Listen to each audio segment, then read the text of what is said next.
明石家ファルコンズの千秋です。安藤です。今日は WBC が地上波で見れんくなって、Netflix 独占配信になるかもしれないという話をしていきたいんやけど、2026年に開催されるワールドベースボールクラシックの日本での独占放送権をアメリカの Netflix が獲得したと。で、それに対して、大きな波紋が広がっとんねんやけど、その中でも特に読売新聞が、読売新聞を通さずに直接契約されたと不満を表明したことで、批判的な声が高まっとると。これまで WBC は地上波で無料で視聴できるのが当たり前だったため、有料配信では国民的な盛り上がりが失われるという懸念が広がった。中には選手が出場辞退すべきといったような、過激な議論まで出てきたっていうのが、現状なんやけど。読売新聞が東京プールの主催者になっとんねやな。東京ドームで開催する予選の主催者が読売新聞なにもかかわらず、読売新聞としては、納得いかんこともあると。なんでそういう感じになったかっていう、一つ目が、権利の所在ってあって、そもそも WBC の権利って、大リーグ機構が保有しておって、日本の NPB やテレビ局はあくまでも販売代理店っていう立ち位置に過ぎない。従って WBC と Netflix の直接契約に、法的な問題はないから、こうやって NPB がとやかく言う問題ではないんやな、そもそも。読売新聞が不満を言っとるけど、勝手に言っとるわみたいな。それ自体に Netflix が配信権を獲得したことは別に何の問題もないわけや。そう。ちゃんと正当な手続きを踏んどるわけやな。で、それが、放送権料がかなり高騰しとると。2026年の WBC の放送権料が150億円って言われとって、で、前回の大会が30億円やったから、5倍になっとる。で、やっぱ150億っていう金額は、なかなか一地上波のテレビ局では支払うことが難しいレベルで、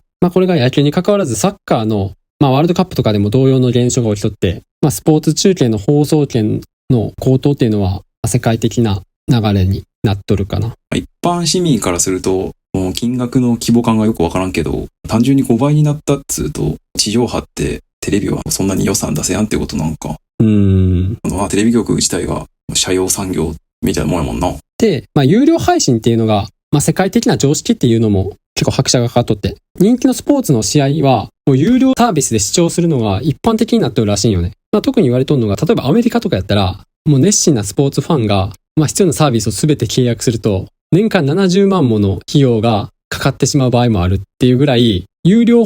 配信が当たり前のなっとんのね。日本ぐらいこういう何でも無料でスポーツとかバラエティが見れるのっていう世界のトレンドとしてお金を払って視聴してくださいっていう流れらしいよね。昔から日本国内でもコアなスポーツ中継とかスカパーとかBS 放送契約制の見れやんやつとかがあったけど、確かに。だから普通の人はあんまり見れやんだけど、今はもうそれが普通っていうか、ネット配信で、契約して見るのがもう普通になったのよ。スポーツの試合、大きいイベントとかやとテレビ中継するから、テレビさえあれは無料で見れるもんやっていう感覚やけどな。そう。俺らからすれば普通に無料が当たり前になってきとるから逆にお金払ってスポーツを見ることに抵抗がある。それもだから日本でもちょっと老害チックな意見なんかもしれんけどな。今だからネットフリックスとかで有料なオリジナルドラマとか見ようと思ったら金払って契約せなあかんから、それと一緒か。という感じで、日本国内的にはこの WBC をネットフリックス独占っていうのが結構批判的な記事とかも出とって、意見とかも結構出とるんやけど、ネットフリックス側も WBC を成功させるために、企業努力というか案を打ち出しとって、いかに無料で視聴できる人を増やすかっていうテーマ挙げられとって、現時点では検討段階なんやけど、WBC 期間中に30日間の無料キャンペーンを実施したり、店舗や学校での上映、いわゆるパブリックビューイングを可能にする仕組みを考えとるね。で、あと一部試合をテレビ局と提携して地上波で放送することも検討しとるらしい。それありなんやな。放映権の転売みたいな感じやけどな、それって。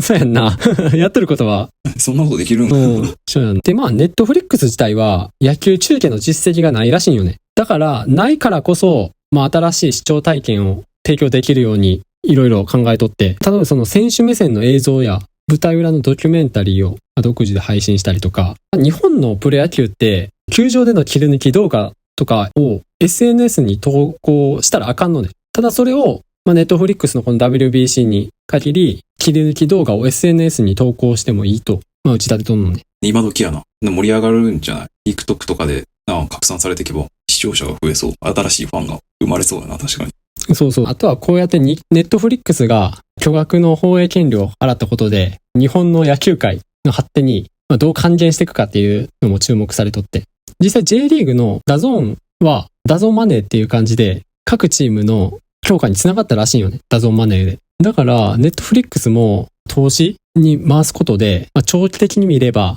野球界盛り上がるんじゃないかっていう意見もあって。ネットフリックスが大金はたいて買った放映権料が回り回って、日本のプロ野球とかにもお金が回ってくるっていうことか。だから必ずしも、このネットフリックスの独占配信っていうのが、マイナスなことじゃないよっていう反対意見も、ポツポツ出てきとるな。とはいえ、地上波で WBC を見れんっていうのは、個人的にはすげえもったいないと思うわ。だって前回の決勝のアメリカ戦なんて、42% の視聴率だったらしいで。今の時代な。そうそうそうそう。珍しいわな。そんなに視聴率高いっつうの。で、普段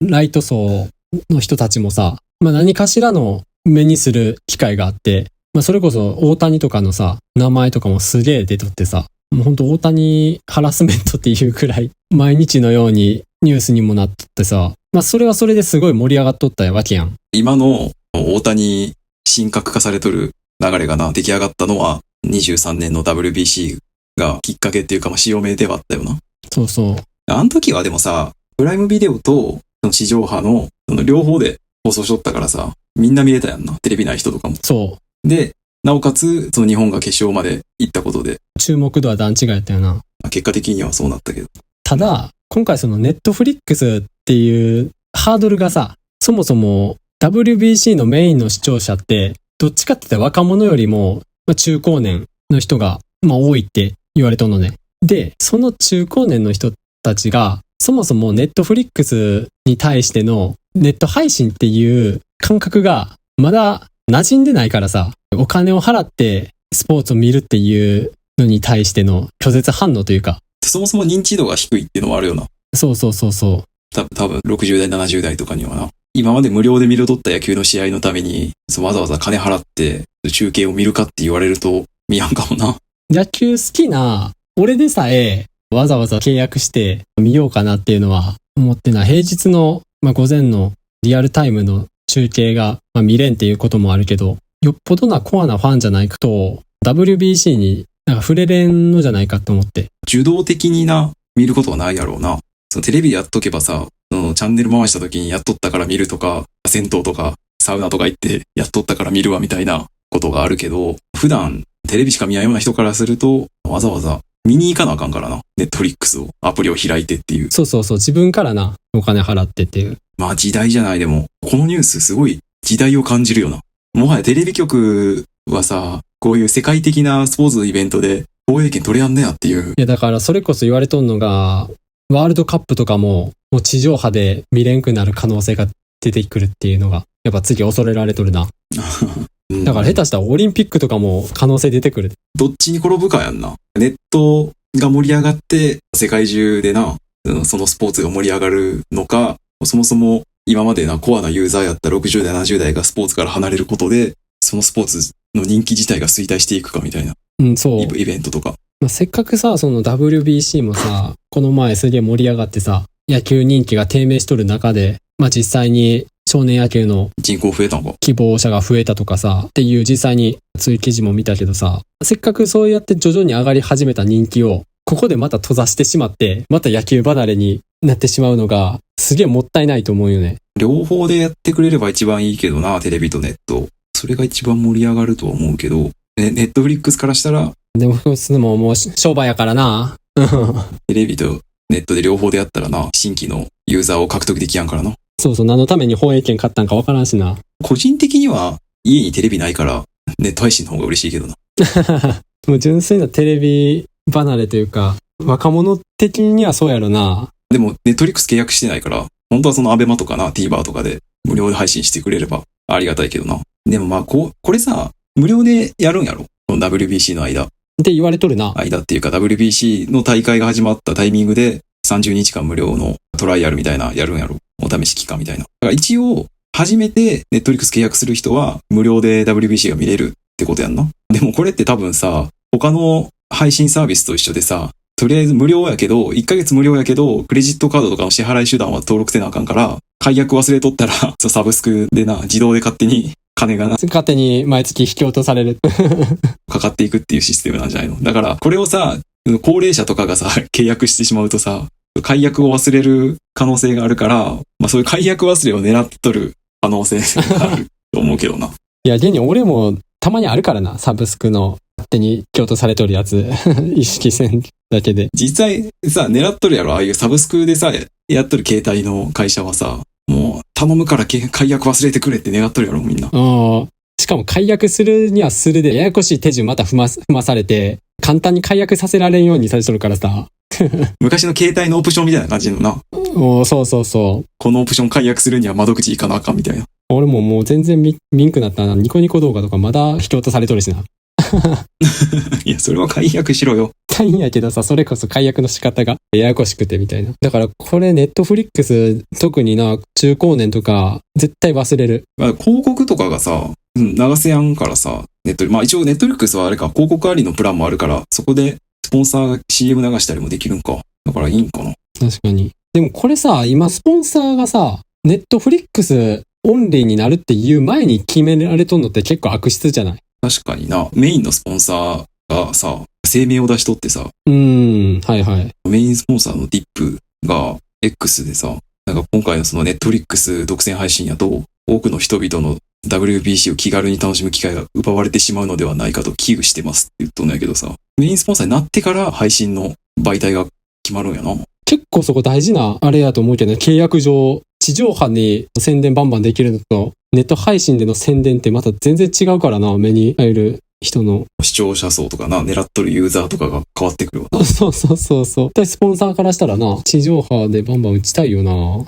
そういうの、後からそういう決まってくんやと思ったな。そのスポンサーになる企業も変わってくるんじゃない？もう若者向けのさ、サービスやってる会社とかが入ってくるのちょ。その可能性は全然出てくるよな。ネットリックスもだから日本のユーザーを増やしたいっていうのがあるんじゃない？わざわざこの WBC の日本の放映権を取ったってことはな。やっぱ WBC ってさ、人気がな、アジアでさ、結構高まってきとるとはいえ、やっぱ日本が圧倒的に人気やからさ。だからそこに注目したんやろな、ネットフリックスも。大谷選手のさ、おかげというか、まあ、大谷効果もあるんかもしれんけど、やっぱなんかドジャースタジアムのさ、広告、日本語しか見えやんな、もう今。確かに。あれすごいよな。キャッチャーの後ろのさ、広告とか、もう日本の企業の名前ばっかりもんな。そう。もうあれ日本の球場かと思ったもん、俺。ニュースのハイライト見たとき。いや、やっぱ、ジャパンマネーって大きいらしいよ。でもこれはこれでまあ、テレビで放送線おかげで、ネットフリックスで契約してない人がさ、家で見れやんからっつって、居酒屋とかでさ、パブリックビューイングする機会が増えるんじゃない？確かに。そういう場っていうのはすげえ盛り上がると思うわ。それこそ。スポーツバーとかさ、居酒屋とかは喜んのっちゃう今。まあ、今回がきっかけじゃないけど、徐々にやっぱり地上波からもうネット配信にもうだんだん移行していくから、この機会に体制をつけとくのはいいかもしれんけどな。ただ、その WBC はネットフリックスで、ワールドカップはダゾーンとかさ。確かに。大会ごとにさ、配信する VOD が変わってきたらもうやってられんけどな、そんな。全部何契約してなあかんとか、ややこしいし、勘弁してほしいな、見る側からすれば。個人的には、WBC をライブで見るために、ネットリックス契約しようとは思わんけどな。でも、どうせ30日間無料なんやったら、他に見たいオリジナル作品とかはあるから、その時に契約してもいいかなと思うわ。で、そうやってネットフリックスの策略にはまって、このドラマいいやん、この映画いいやんって言って、そのまま契約してたらネットフリックスしたら、有料ユーザーにな、移行していく。儲けもんやな。まあとな。まあ大前提としてネットフリックスが、もう150億の放映権出しても買っとる以上、俺らはもう何もぐだぐだ言わずに、その会社の方針と思って、もう従うしかないんやってもう。だけりゃ契約すりゃいいし、契約したくなけりゃ見やんだらいいしっていうことやんの。で、その契約っつっても、月にもうほんと1000円いかんぐらい、もう一食分よ。一食我慢したら、好きな WBC 見れるって考えたら、もう死の子の言わずに、もう黙って契約して楽しむ方が、メンタル的にはいいんかなって思うけどな。今日は WBC が地上波で見れなくなって、Netflix の独占配信になるかもしれないという話をしてみました。ありがとうございます。ありがとうございます。このチャンネルではこんな感じで普段気になった出来事やニュースを雑談形式で配信しています。どのチャンネルかわからなく前にチャンネル登録とまた高評価の方お願いします。あと個人的に蒸されたいっていうブログを運営してて週に1回更新してるので読んでくれたら嬉しいです。